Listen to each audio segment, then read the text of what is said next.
오늘 우리에게 주시는 하나님의 말씀, 출애굽기 3장 13절 말씀부터 15절까지에 있는 말씀 보도록 합니다.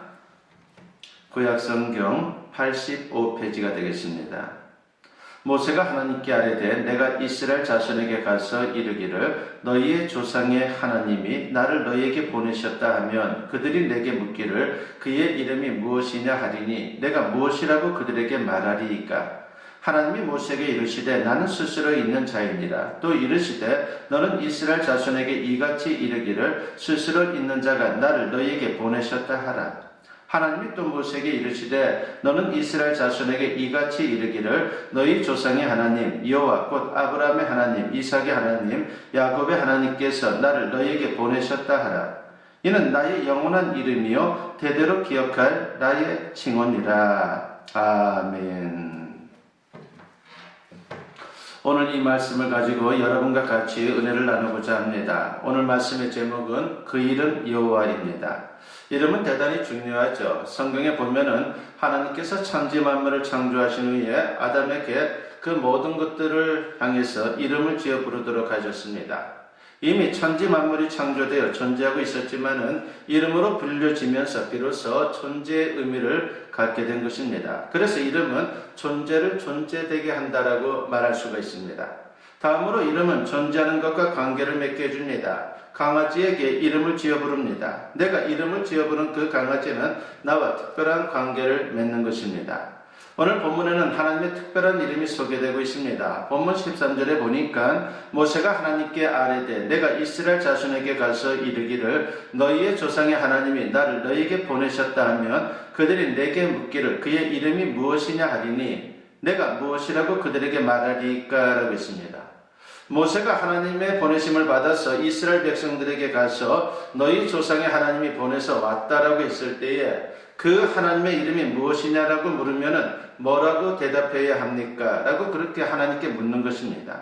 그냥 하나님이라 부르는 것으로는 부족해서 하나님의 특별한 이름을 알려달라고 묻는 것입니다. 그러자 본문 14절에서 하나님은 이렇게 대답을 하십니다. 하나님이 모세에게 이르시되 나는 스스로 있는 자이니라. 또 이르시되 너는 이스라엘 자손에게 이같이 이르기를 스스로 있는 자가 나를 너희에게 보내셨다 하라고 했습니다. 그리고 이어서 15절에서 또 이렇게 대답을 하시죠. 하나님이 또 모세에게 이르시되 너는 이스라엘 자손에게 이같이 이르기를 너희 조상의 하나님 여호와 곧 아브라함의 하나님 이삭의 하나님 야곱의 하나님께서 나를 너희에게 보내셨다 하라. 이는 나의 영원한 이름이요 대대로 기억할 나의 칭언이라 하겠습니다.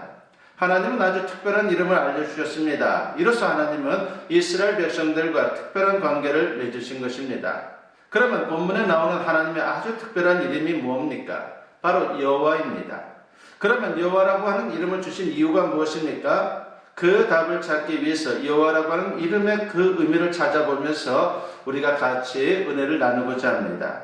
첫째는 여호와라는 이름의 첫 번째 의미는 하나님만이 참 신이다라고 하는 것입니다. 본문 14절 말씀에 보면 하나님이 모세에게 이르시되 나는 스스로 있는 자이니라 그랬습니다. 여기서 나는 스스로 있는 자라고 하는 표현을 영어 성경을 보니까 I am that I am 이라고 번역을 합니다. 이 말씀은 여호와라고 하는 이름의 의미를 설명하신 것입니다. 그러니까 여호와라고 하는 이름은 스스로 존재하는 신이라고 하는 뜻입니다. 이스라엘 백성들은 430년 동안 애굽에서 노예로 살았습니다. 애굽은 셀 수 없이 많은 신들이 있습니다. 최고의 신으로 추앙받는 태양신인 라와 아몬이라고 하는 신이 있고 그리고 나일의 수호신인 크눈과 같은 자연신들이 있습니다. 그리고 황소신인 무네비스와 같은 수많은 동물신들이 있습니다. 그리고 오시리스와 같은 어둠의 신들, 심지어 사람인 바로까지 신으로 그들은 섬겼습니다. 이 모든 신들의 가장 큰 특징은 만들어진 신들이라고 하는 것입니다. 사람들에 의해 만들어지고 사람들에 의해 추앙받는 신들입니다. 그러나 여호와 하나님은 이들 신들과는 근본적으로 차별화됩니다. 그분은 스스로 계시는 분이십니다. 사람들이 창조되기도 전에 온 세상 만물들이 창조되기도 전에 그분은 먼저 계셨습니다. 그 누구에 의해 만들어지거나 추앙된 신이 아닙니다. 스스로 계시고 다른 모든 존재들을 창조하셨습니다. 그래서 여호와 하나님만이 참 신입니다.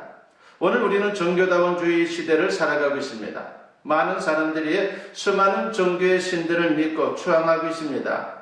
이런 종교다원주의 시대에 유일신 신앙을 주장하는 기독교는 공격을 받을 수밖에 없습니다. 배타적이라 비난받을 수밖에 없습니다. 근자에는 반기독교 정서가 팽배한 배경에도 이런 종교다원주의적 영적 환경이 자리를 잡고 있습니다. 종교다원주의 시대에 우리 기독교는 타협을 강요받고 있습니다. 그 타협의 내용은 이런 것입니다. 첫째는 상대주의입니다. 모든 종교에는 구원이 있으며 각각의 종교는 구원에 이르는 다른 길일 뿐이라고 하는 그런 주장인 것입니다. 마치 산 정상에 오르는 길이 여러 코스가 있듯이 모든 종교가 추구하는 길은 다르지만 결국은 같은 정상에 오르게 된다는 것입니다. 두 번째는 보편주의입니다. 하나님은 사랑의 하나님이기 때문에 모든 사람들을 구원하기 원한다는 주장입니다. 그래서 꼭 예수님을 통해서만 구원을 베푸는 편협한 하나님이 아니라고 하는 주장입니다. 세 번째는 혼합주의입니다. 종교 간의 대화가 필요하다는 주장이죠. 종교 간의 대화를 통해서 각 종교가 서로 이해하고 장점을 서로 나누면서 함께 발전해 가자는 그런 주장입니다.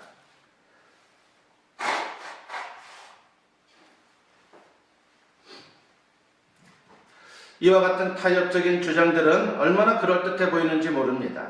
인간적인 측면에서 설득력이 있어 보입니다. 그런데 문제는 뭡니까? 과연 그들이 섬기는 신들이 참 신이냐 하는 것입니다. 우리는 스스로 존재하시는 여호와 하나님을 섬기는 사람들입니다. 그러나 저들은 사람들에 의해 만들어진 신, 문화적 소산물로 생겨난 신들을 섬기는 사람들입니다. 분명히 우리가 믿는 여호와 하나님은 저들이 믿는 신들과는 근본적으로 다르다라고 하는 것입니다. 인도네시아 선교지에서 있었던 실화입니다. 따나롱설이라고 하는 동네에 한국 선교사가 들어가서 이제 교회를 세웠습니다. 교회 옆에 큰 나무가 하나 서 있고 반대편에 집 한 채가 있는데 그 집 사람이 앞장을 서서 선교사를 그리고 교회를 괴롭히는 것입니다. 그 동네는 회교도들이 많이 사는 동네인데 옆집 사람이 선동을 해서 원주민들이 돌을 던져서 예배당 유리창을 깨뜨리는 그런 일들이 계속되었습니다.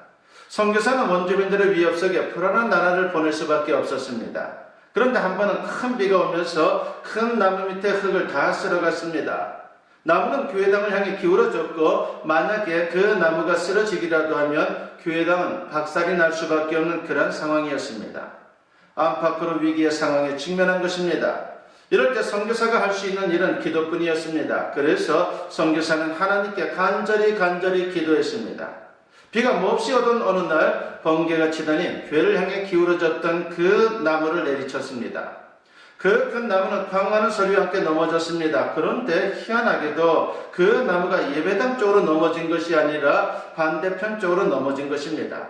그 큰 나무가 쓰러지면서 교회를 반대하고 핍박하던 사람 중에서도 주동자였던 사람이 살던 집을 내려쳤습니다. 그래서 그 사람은 그 자리에서 즉사하고 말았습니다. 그 놀라운 사건을 보면서 동네 사람들은 다시는 교회를 핍박하지 않았습니다. 그러면서 많은 사람들이 한국의 선교사가 전하는 하나님이야말로 참 신이라고 하면서 예수님을 믿기 시작했습니다. 그렇습니다.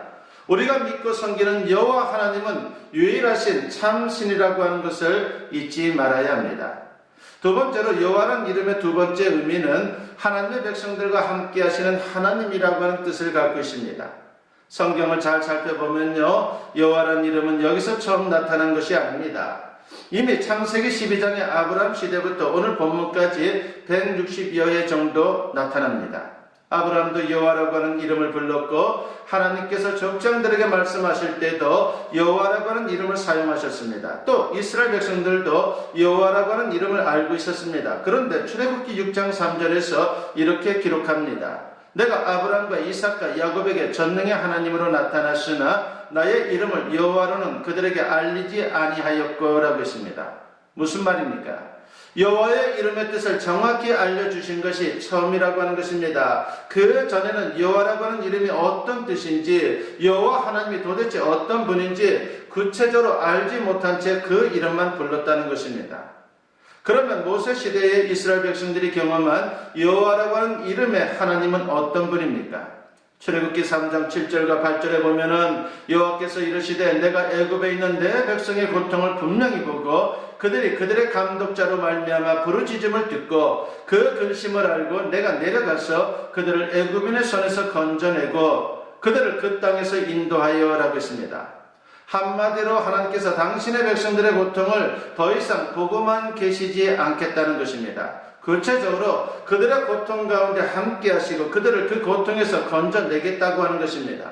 그렇습니다. 이스라엘 백성들이 그동안 여호와라고 하는 이름을 그 뜻도 모른 채 불러왔습니다. 그러다가 430년 정살이의 그 고통 속으로 찾아오신 하나님을 만나면서 그 이름의 뜻을 새삼 깨닫게 된 것입니다. 하나님 백성의 삶의 현장에 함께 하시는 하나님이라고 하는 뜻을 말입니다. 저는 함께 하신다는 뜻의 임마누엘이라고 하는 그 말이 참으로 좋습니다. 우리에게 오셔서 우리와 함께 계시는 하나님, 마치 높은 권력을 가진 사람이 수의 현장을 시찰하러 나오듯 잠깐 얼굴만 비치고 생색내기 위해 오신 분이 아니라 아예 우리 가운데 거하기 위해 우리와 함께 계시기 위해 오신 분이 바로 여호와 하나님이십니다. 그러므로 우리의 고통의 현장에, 아픔의 현장에 주님은 함께 하고 있습니다. 잠시 얼굴만 비추고 가는 분이 아닙니다. 그분은 우리와 동행하기 위해서, 함께하기 위해서 지금도 우리 가운데 성령으로 함께하고 계십니다. 장애인들의 인생 이야기를 담은 책에 이런 글이 실려 있습니다. 암에 걸려 시한부 인생을 병원에서 누워있던 그런 한 여인이 있었습니다. 어느 날 이분이 병실에 자주 방문하는 청년의 도움을 받아서 병원 옆 학교 운동장에서 벌어지는 장애 어린이들의 육상 경기를 구경하게 되었습니다. 장거리 달리기 경기 한창 진행 중이었는데 장애인들이 어색한 몸짓으로 넘어지기도 하면서 열심히 달렸습니다. 그런데 갑자기 나이가 50쯤 되어 보이는 아주머니가 치마를 입고 그리고 손엔 큰 지갑까지 들고 경기장 트랙 옆으로 달려나가더니 트랙 바로 바깥에서 자기 딸과 함께 달리기 시작하는 것입니다. 소녀는 비틀거리며 달렸고 우승할 가망은 전혀 보이지를 않았습니다. 그런데 엄마가 달려나가서 트랙 옆에서 달리기 시작한 순간부터 소녀에게는 놀라운 변화가 일어났습니다. 마침내 소녀는 완주했고 소녀는 결승선을 통과하자마자 엄마 품으로 달려가더니 무너지듯 안기는 것입니다.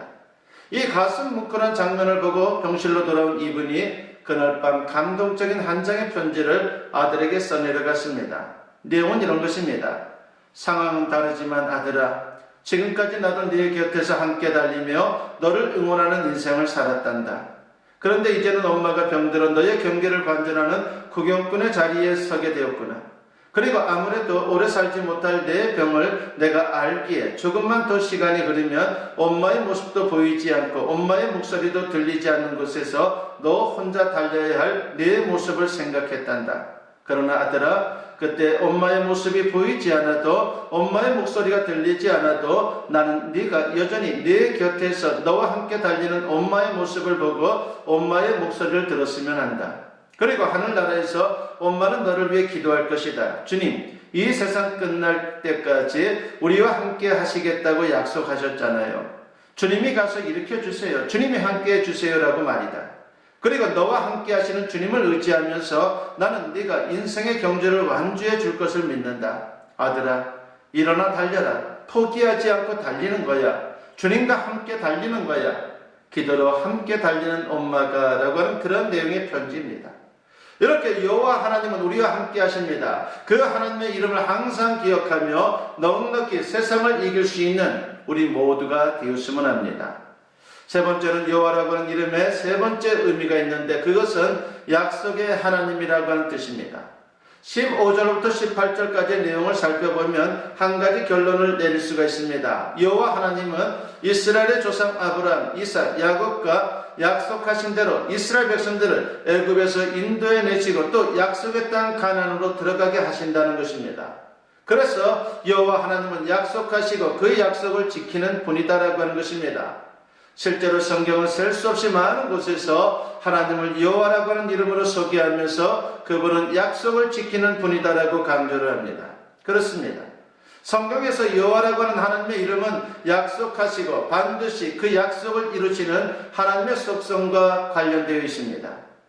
황해도에 한 소녀가 살았습니다. 그녀는 돌팔이 의사 때문에 맹인이 되고 말았습니다. 그런데 눈을 잃은 것보다 더 큰 고통은 아버지와 어머니가 장애인이 된 그 소녀를 버렸다는 것입니다. 방 안에 들어와 자지도 못하게 했습니다. 그래서 문간에서 자다가 개가 자기를 감싸주는 그 가운데에 추위를 견디는 그런 일들도 있었습니다. 얼마나 고통스러웠겠습니까?